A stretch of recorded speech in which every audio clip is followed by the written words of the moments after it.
Well, Merry Christmas, everyone.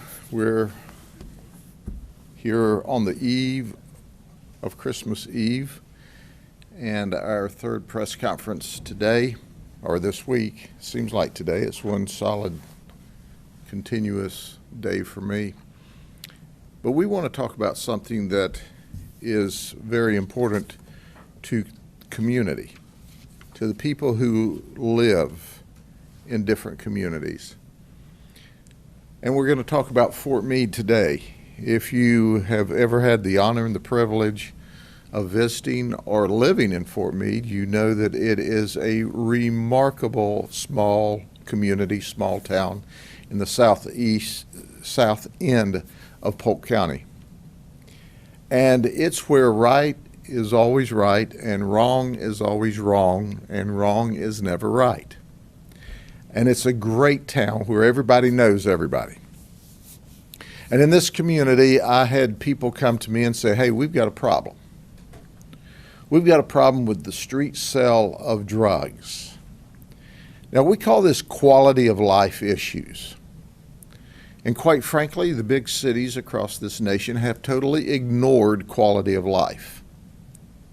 They've ignored the victims who live in the Portlands and the Seattles and the Minneapolises and the Chicagos. They've ignored the hardworking people that live in these communities in favor of the criminals, in favor of the ones that want to create discord in a community, in favor of the ones that want to leave needles from drug use in your front yard or your doorstep, that want to, in favor of those that urinate and defecate in your yard and on your doorstep. You know, these big cities play to those folks that do that, as opposed to the hardworking folks that are trying to live in the community.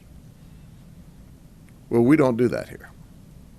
Here we pay attention to the community, to the hardworking men and women, to the retirees that live in communities that sometimes are not wealthy communities, sometimes are not average communities, but sometimes are poor communities. You see, I really believe that we as government representatives not should be, but must be the representative and the voice for those who don't have a voice.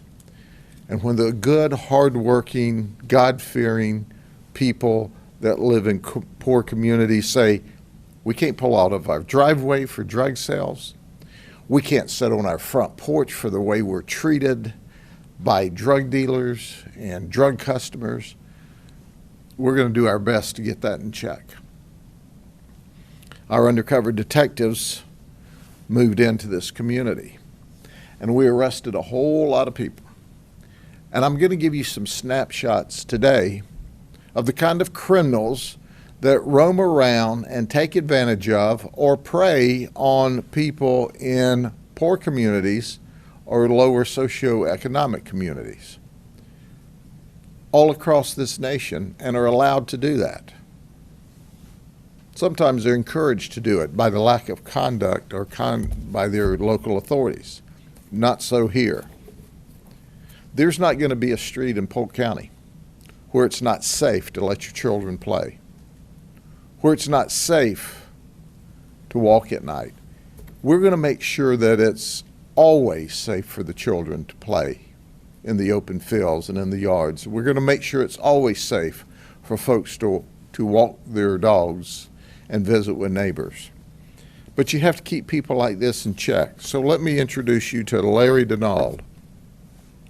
Larry's 49 years old. He's not a kid. He's from Fort Meade. He lives in Fort Meade. You'll see a common trend here. He's not employed in the traditional sense, making money. He has a history of 26 felony arrests, 18 misdemeanor arrests. We arrested him, for example, in 2012 for trafficking in hydrocodone and sale of cocaine. He was trafficking in these drugs, minimum mandatories, but he pled down and got probation. Well, he had 4 violations of probation And finally, he went to prison about 2017. He was released from a short prison stint on what started as probation. That's right. He did 696 days in the county jail. The state prison gave him credit for that when he was sentenced for his last violation of probation. Now think about it. He got a probation when he should have got a minimum mandatory. He had 4 violations before he accumulated time in lockup. And then he did some jail time, and then he was released. You would think he would learn, but he doesn't learn. We have rearrested him for sale of cocaine and sale of methamphetamine. That's his job. His job is to deal drugs. His job is to make things ugly in the community. His job is to set a bad example. Our job is to make sure he goes to jail. And that's our Christmas present to him. And our Christmas present to the people in the community is that he's locked up and you're not going to have to worry about him on the street corner. But here's another in the trend. Willie Dunlap III. He's 43. These aren't kids. He lives in Fort Meade. What's his employment? Drug dealer? That's right. He doesn't have a job. He's a drug dealer. He has 6 felonies in his history, 7 misdemeanors. He's been to prison 1 time. So we've got him for sale of synthetic cannabis, 3 counts of sale of methamphetamine, 3 counts of sale of cocaine, and oh, by the way, he's got a firearm possession and a sale of drugs in his history. That's right. 43 years old, on the streets. Does he have traditional employment? No, because heck, if he was working today, it would be hard to aggravate the neighbors or sell drugs all up and down the streets in front of their houses. Then there's Arika Anderson. She's, 32 years of age. She's from Fort Meade. Does she have a job? Meh. Nope, she doesn't have a job either. But she is getting federal assistance. That's right, when you go to work and pay taxes, she gets money from the federal government so she can stay home and commit crime. So what's her history? 9 felonies, 123 misdemeanors. Did you hear what it said? On the eve of Christmas Eve. 123 misdemeanors in her criminal history. She's never been to prison, but she's been to the county jail many times. She's what they call that low-level nonviolent offender. Forgeries, thefts, more forgeries, more thefts, retail theft. She is just a menace to the community. Whenever she's out, she's being a pain in someone's rear end.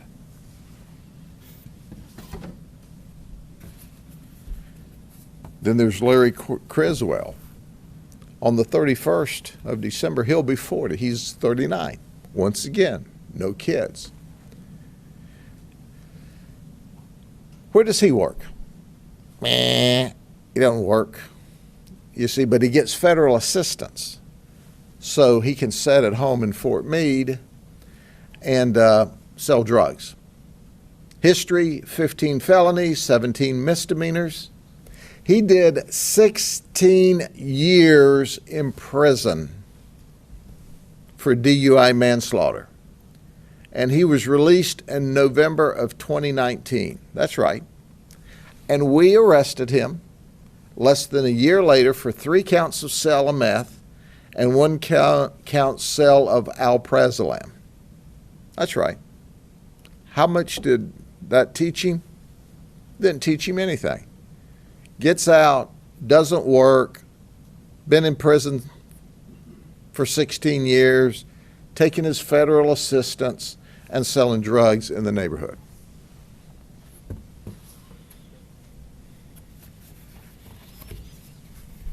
Jermaine Phillips, he's 33, Fort Meade is where he lives.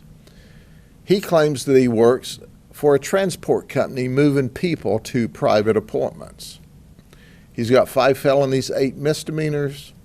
He pled guilty to 3 years for trafficking in meth and was released in August of 2020, August 6th, to be exact. All right, listen, I don't want you to miss this. Less than 90 days later, we're buying drugs from him on the streets. He was just released less than 90 days earlier for selling trafficking amounts of drugs, and we're arresting him again. 2 counts of sale of cocaine, 2 counts of sale of meth. Less than 90 days. Jermaine Phillips.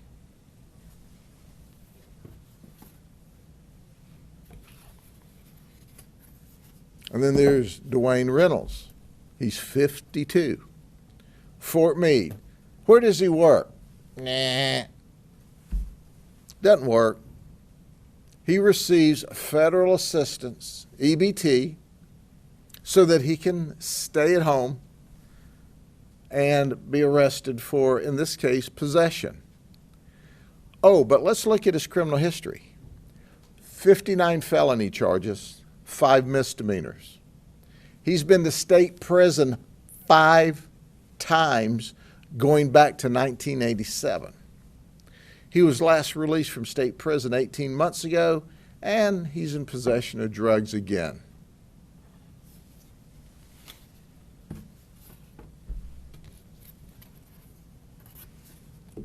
Here's David McCutcheon from Fort Meade. Where does he work? Nah, he doesn't work. He's got a history of 2 felonies, 4 misdemeanors. We charged him with 3 counts of sale of cocaine this time. That's right. His job is to sell drugs on the streets of Fort Meade. Now, you may recognize the name McCutcheon. His cousin by marriage, Patrina McCutcheon, who was a wonderful member of our sheriff's office working in human resources, and she's retired, is currently a city commissioner. That's her cousin by marriage. What an inspiration for the family.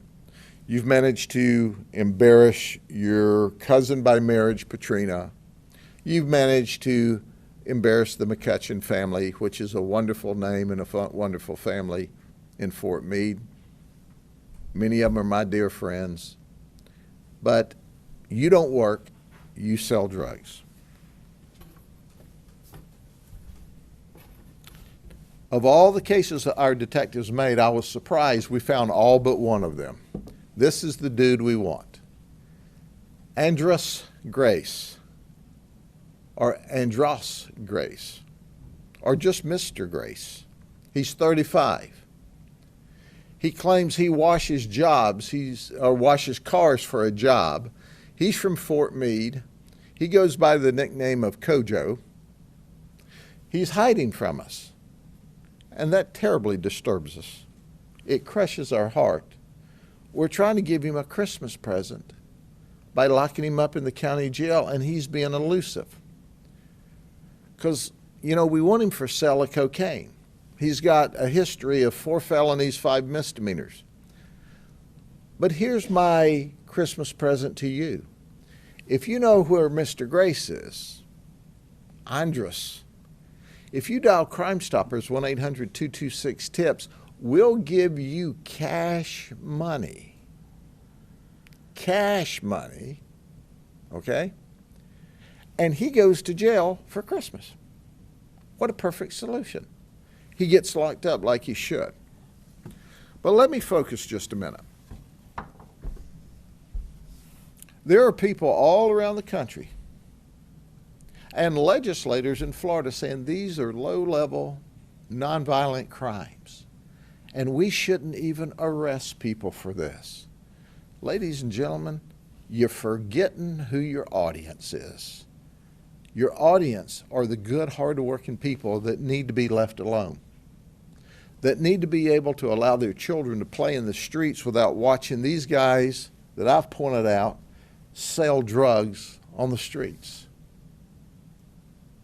These are quality of life crimes, and people have the right to be safe and secure and happy and content. And these people have no right to violate the peace and tranquility of the community. The feedback that we got from throughout Fort Meade was remarkably supportive. And keep in mind, we responded with this operation because the community said, Sheriff, we need some help.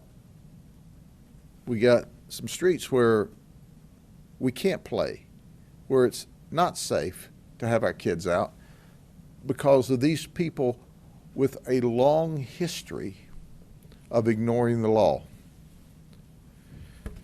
Are there any questions about this before I get on to the next topic? Yeah, I'm looking at the release. It mentions a lot of these sales, were they in the area of the L&F grocery store? They were on an open field that has been problematic for us because there's like 7 owners of this open field. So it's not like you can get all 7 of them to agree to help us work on the issue. Some of them were in the area of the store. Some of them were on the street. We got this group here out of one house when we served the search warrant. Did you hear me? 10 in a house. What an eclectic group of criminals in one house doing drugs.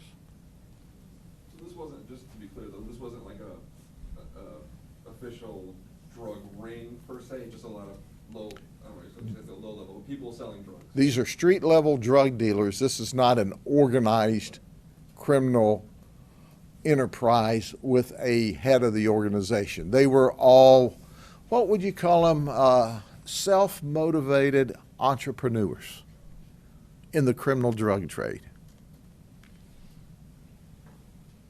Some of them were just users. But I can't get over my dude here. You know, this guy's got the history. Just ignore the law. And people tell us our criminal justice system's too tough.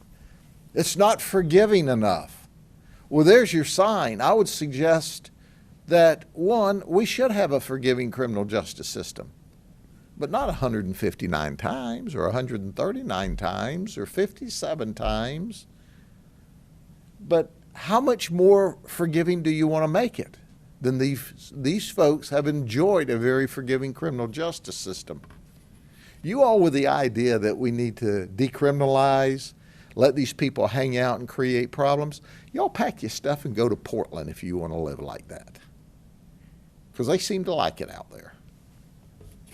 And you decent people in Portland don't have to put up with that junk either, because there's lots of places like Fort Meade and Polk County and Florida where we will lock your butt up for violating the law and disturbing the peace and tranquility that neighbors have a right to enjoy. So now let me tell you about another event. Justin Mathis is 31 years of age. Justin has a very responsible job, and he's out with his best friend, Christopher Lofton, and his cousin, David Weldon. They're at Gators Dockside in Highland City, drinking alcoholic beverage. Then they hop in the car with Justin, or the truck, actually. It's Justin's pickup truck. And they go south on Highway 98. Well, the first mistake they made was getting in a truck and allowing a drunk to drive. It's bad to drink and drive, but it's not good to ride with a drunk who's been drinking and driving. So Justin, he's driving south on Highway 98 with his best friend and his cousin in the car. And he comes upon a traffic light at 540A and US 98 just south of Highland City.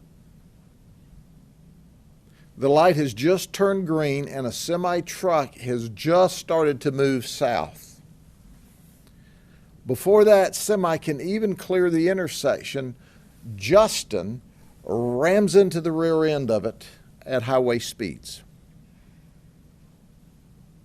And he kills Christopher Lofton, who's 34, and David Weldon, who's 38. He kills them. Think about it. They're not going to be home for Christmas.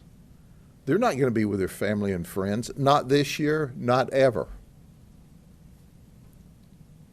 When we arrive, Justin is still in the driver's seat. He is taken to Lakeland Regional, where he's got relatively minor injuries. He's treated and released. But his cousin and his best friend are dead at the scene from this horrible crash. We got the blood alcohol back, 0.25. I didn't stutter. 0.25, over 3 times the legal limit. We arrested Justin yesterday afternoon for 2 counts of traffic homicide or traffic DUI manslaughter. 2 counts. And he should spend the next 20 to 30 years in prison. But you know what? At least he's alive. His best friend and cousin have a life sentence of death because he chose to drink and drive. By all feedback, he's a decent guy, works, but he drank and he killed someone. So over these holidays weekend, the Christmas holidays are coming up this weekend, and the following weekend are New Year's, and throughout, I want you to think about that. It's not just criminals, hardcore criminals, that go to jail. This guy's going to end up doing more time than all of those put together, except for one, maybe, because of a bad choice. And his intentional conduct caused death. Don't drink and drive. Uber is cheap. Yellow cabs are cheap. Hitchhiking is cheap. I really don't recommend that at night. Somebody else drinking and driving will probably run over your drunk butt. Call somebody. But this is the kind of thing that shocks our soul whenever you see that what otherwise a decent person, by the accounts we receive, is going to prison for a long time, as he should. Any questions on that? Sir, can you talk about your appointment by the President to the Juvenile Justice Delinquency Prevention Council? Sure, I'll be more than happy to. I received a call, I guess it was last week, from the White House, and they said that the President wanted to appoint me as a member of the Coordinating Council on Juvenile Justice for Delinquency Prevention, and asked me if I was interested.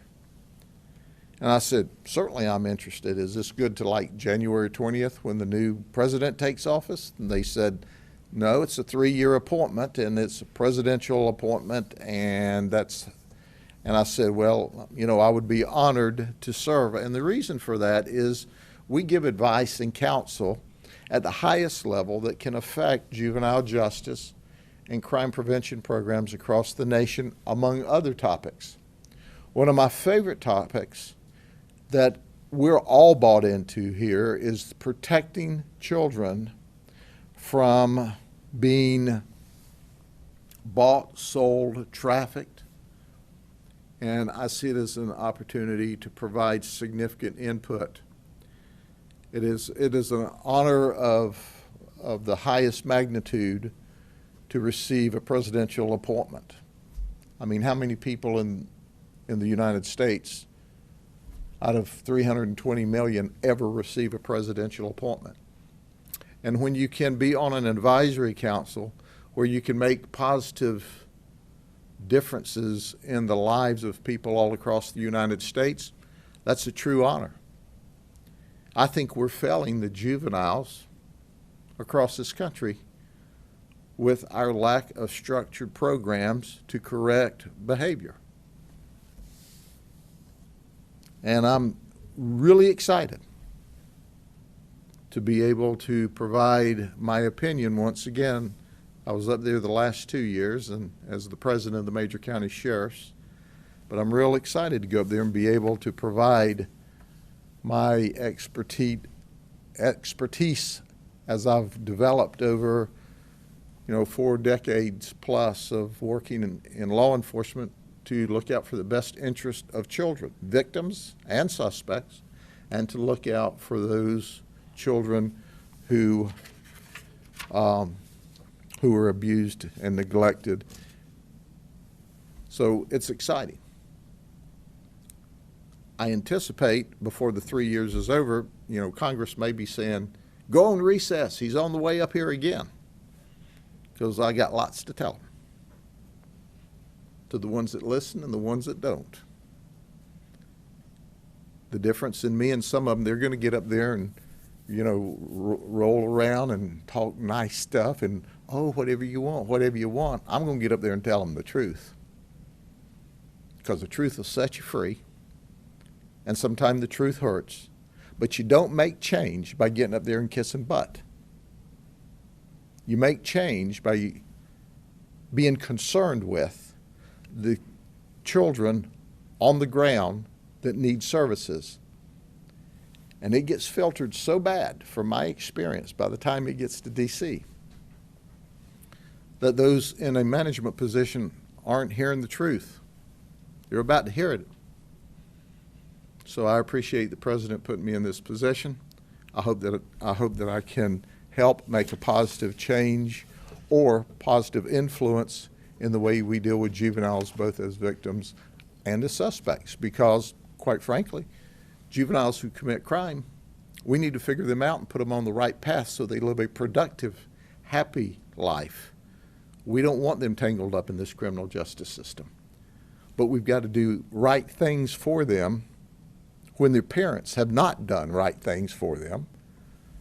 It's why they ended up tangled up with the system in the first place. So I look forward to the opportunity to help not only those that are victims of crime as juveniles, but those that are suspects or perpetrators of crime or juvenile delinquent acts which would otherwise be crimes. So I'm excited about it. It's a new challenge, new day. Anything else? I wish God's greatest blessings on each of you for a happy holiday season. Merry Christmas, and have a prosperous and safe 2021. I don't know about you, but 2020 has been a challenge. I am ready to get on to the new year and get rid of this old year. See you later. See y'all.